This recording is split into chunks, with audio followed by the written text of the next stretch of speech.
Shri Amol Ghole ji from NCP. धन्यवाद अध्यक्ष महोदय। महामहिम राष्ट्रपति महोदय जी ने अपने अभिभाषण में सरकार की कई उपलब्धियों का उल्लेख किया और उन सभी उपलब्धियों के लिए मैं सरकार का अभिनंदन करता हूं।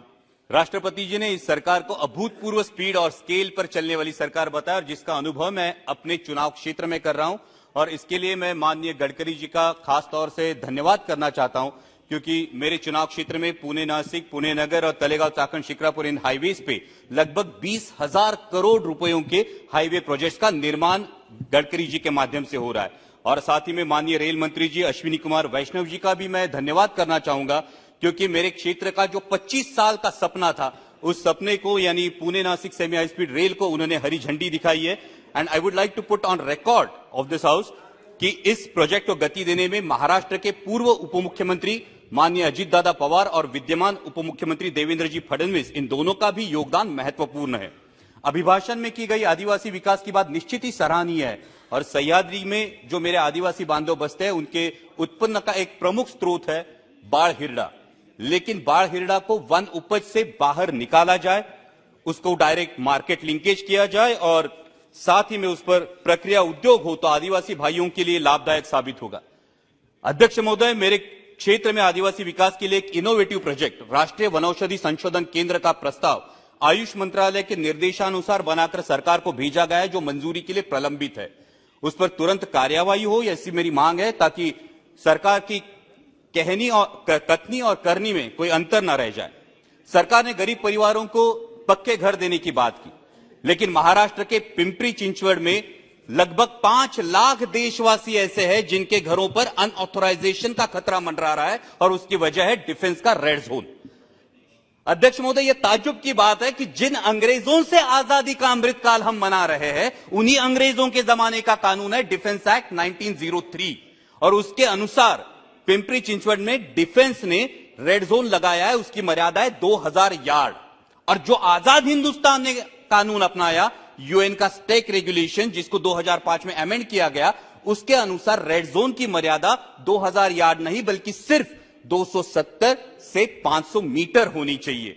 तो मेरा अनुरोध है कि अंग्रेजों के इस कानून को त्याग कर अमृतकाल में पिंपरी चिंचवड़ तथा देश के अन्य 13 राज्यों में यह समस्या है, वहां 500 मीटर के आगे रिस्ट्रिक्शंस हटाकर देशवासियों को राहत मिले। इन्हीं अंग्रेजों के जमाने की एक संस्था है अध्यक्ष महोदय, आर्कियोलॉजिकल सर्वे ऑफ इंडिया, और इस आर्कियोलॉजिकल सर्वे ऑफ इंडिया के नियमों की वजह से पूरे हिंदुस्तान की जो प्रेरणा है, हिंदवी स्वराज्य संस्थापक छत्रपति शिवाजी महाराज, उनके जन्मस्थल किले शिवनेरी पर आज तक परमानेंट भगवा ध्वज नहीं है। मैं सरकार से पूछना चाहता हूं, जो सरकार आर्टिकल 370 हटा सकती है, क्या वही सरकार आर्कियोलॉजिकल सर्वे ऑफ इंडिया के नियमों में सुधार लाकर छत्रपति शिवाजी महाराज का सम्मान नहीं कर सकती? राष्ट्रपति महोदया ने पॉलिसी पैरालिसिस की बात की, लेकिन एक पॉलिसी पैरालिसिस पिछले 3-4 सालों से मैं अनुभव कर रहा हूं इस सदन में। मैं बार बार मांग कर रहा हूं कि बुल यानी बैल को non exhibiting non performing animal की सूची से हटाया जाए। अब यह भी अचरज की बात है कि हम गाय को माता मानते हैं, गाय को पूजते हैं और गोवंश की वृद्धि के लिए जो अत्यावश्यक है उस बैल को हमने शामिल कर रखा है बाघ, शेर, बंदर और भालू इनकी सूची में। और अध्यक्ष महोदय, बीफ एक्सपोर्ट में जो अपना देश 10वें पायदान पे था वो अभी 3रे पायदान पे गया है। तो क्या सरकार को इसमें अंतरराष्ट्रीय षड्यंत्र की बू नहीं आती? और यही वजह है कि बार बार जलीकट्टू, रेकला तथा महाराष्ट्र की शान बैलगाड़ा शर्यत पर पाबंदी लगाने के लिए इसी अंतरराष्ट्रीय षड्यंत्र के कुछ गुर्गे बार बार कोर्ट का दरवाजा खटखटाते हैं। हमारी संस्कृति, परंपरा तथा देशी गोवंश के रक्षण में बाधा उत्पन्न करने वाली इस पॉलिसी पैरालिसिस से बाहर आकर तुरंत बैल को non exhibiting non performing animal की सूची से हमें बाहर निकालना चाहिए। दूसरा एक पॉलिसी पैरालिसिस है जो महाराष्ट्र में एक बहुत बड़ा इशू है, क्योंकि राष्ट्रपति जी ने अपने अभिभाषण में किसानों की भलाई की बात की। एक बड़ा इशू है वो है लेपर्ड की बढ़ती हुई संख्या। आज महाराष्ट्र में रात में 3 फेज लाइट नहीं है तो पानी देने के लिए किसानों को रात में जाना पड़ता है और आए दिन किसी न किसी किसान पर लेपर्ड का हमला होता है। और ये लेपर्ड के लिए जो ग्रेसेस ग्रास लैंड है, ये हम तो अभी बना नहीं सकते, तो लेपर्ड्स के लिए एक पॉलिसी लाके उनके रिप्रोडक्शन कंट्रोल के बारे में प्रावधान होना चाहिए। राष्ट्रपति जी ने लोकतंत्र की जननी कहकर देश का सम्मान किया, लेकिन उसी लोकतंत्र में मेरे सहयोगी सांसद जो सामरिक दृष्टया अति महत्वपूर्ण लक्षद्वीप आइलैंड से चुनकर आए हैं, उन मोहम्मद फैजल जी के साथ होता अन्याय दुर्भाग्यपूर्ण है। एक सेशन कोर्ट वर्डिक्ट देता है और इमीडिएटली उनको डिस्क्वालीफाई किया जाता है, और एक हफ्ते के अंदर, अध्यक्ष महोदय, सिर्फ एक हफ्ते के अंदर बाई इलेक्शन का नोटिस भी निकलता है। हाई कोर्ट की अपील का इंतजार भी नहीं किया जाता, हाई कोर्ट में अपील की जाती है, हाई कोर्ट का जो डिसीजन आता है उसमें सेशन कोर्ट के डिसीजन को खारिज किया जाता है, और आज 13 दिन हो गए, लेकिन मेरे सहयोगी सांसद मोहम्मद फैजल जी को पार्लियामेंट्री प्रोसीडिंग्स में शामिल नहीं किया गया, क्योंकि उनका डिस्क्वालिफिकेशन अभी तक रिवोक नहीं किया गया। मेरी सदन से मांग है कि उनका डिस्क्वालिफिकेशन रिवोक किया जाए और लोकतंत्र की शान और लक्षद्वीप के अपने देशवासियों का विश्वास दोनों को बचाया जाए। राष्ट्रपति जी ने अपने अभिभाषण में अर्थव्यवस्था विश्व में 5वें पायदान पर पहुंचने की बात की, और हम सभी को गर्व है इस बात का, लेकिन हम मिडिल क्लास लोग हैं अध्यक्ष महोदय, 1 लाख करोड़ में एक पे कितने जीरो लगते हैं ये हमें पता नहीं, क्योंकि मेरे देश के 90% देशवासियों को सिर्फ इन सवालों से मतलब है कि आज पेट्रोल का दाम क्या है, आटे दाल का भाव क्या है, गैस सिलेंडर के दाम क्या है। अध्यक्ष महोदय, सरकार में बैठी एक मंत्री महोदया कभी गैस सिलेंडर के दाम बढ़ने पर धरने पर बैठ जाती थी। आज गैस सिलेंडर के दाम जब 1000 के पार हो गए, तो क्या माननीय मंत्री महोदया भूल गई कि सास भी कभी बहू थी? अभी मेरे एक बहुत सीनियर सांसद सदस्य ने बहुत अच्छी पंक्तियां की, महंगाई नहीं खर्चे बढ़ रहे हैं। मैं उनसे यही कहना चाहता हूं, जनाब गुमराह मत कीजिए ये कहकर कि महंगाई नहीं खर्चे बढ़ रहे हैं। जुबान तो है आपकी, लेकिन अल्फाज किसी और के बोल रहे हैं। लेकिन इस बात पर सभी को सहमत होना होगा कि भूतपूर्व पंतप्रधान स्वर्गीय इंदिरा जी गांधी के बाद पूरे देश पर लंबे समय तक पूरे देश को प्रभावित करने वाले प्रधानमंत्री आदरणीय नरेंद्र जी मोदी ही है। इस बात पर सभी को सहमत होना होगा। लेकिन अध्यक्ष महोदय, इतिहास गवाह है कि प्रभावी व्यक्तियों का नुकसान विरोधियों से ज्यादा उनके अनुयायी करते हैं। इस बात का इतिहास गवाह है, और इसीलिए सोशल मीडिया के अंधभक्तों से और सवाल पूछने के बजाय तलवे चाटने में मशगूल रहने वाले मीडिया के कुछ नुमाइंदों से सावधान रहने में ही देश हित है।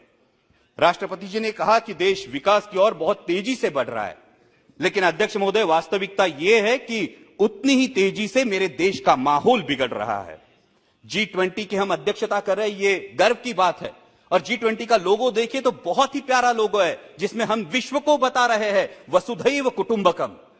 मैं जिस चुनाव क्षेत्र से आता हूं, वहां संत ज्ञानेश्वर जी की संजीवन समाधि है। संत ज्ञानेश्वर जी ने तो पसायदान करके आता विश्वात्मके लाहो जोजे वांछीलतो ते लाहो ये कहा है, लेकिन हम विश्व को बता रहे हैं वसुधैव कुटुंबकम, लेकिन अपने ही देश के लोगों को बता रहे हैं ये तुम्हारा मुल्क नहीं, इस पानी पर तुम्हारा अधिकार नहीं।